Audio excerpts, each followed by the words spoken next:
What's up, y'all? It's your girl Brandy from Stay Snatched, and today we're making salmon fried rice. A little different from something like chicken fried rice or shrimp fried rice using salmon.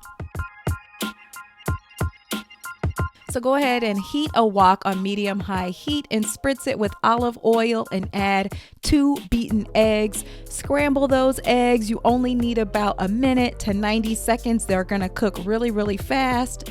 Remove those from the wok and spritz it with a little bit more oil. Add 12 ounces of salmon fillets that have been sliced up into large chunks, along with 1 teaspoon of seafood seasoning and salt and pepper to taste. And then cook that salmon for about 90 seconds, maybe 2 minutes. It's going to cook really fast, and then remove it from the wok.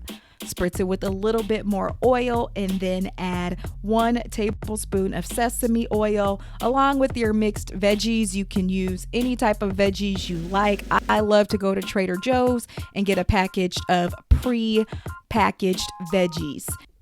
Saute those veggies for 4 to 5 minutes until they become soft. And so then you want to add 5 green onions. This is the white part of the green onions. And then 2 minced garlic cloves, along with 3 cups of cooked and cold brown rice. Let all of that saute in the pan until soft. And then add 1 teaspoon of fish sauce, 4 teaspoons of soy sauce. You can add more to taste if you wish. Give everything a good stir. Add your eggs and your salmon back to the wok. And then let everything stir and get nice and fried.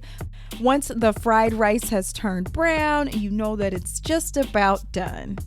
And there you have it. I like to serve this with a nice dose of sriracha sauce.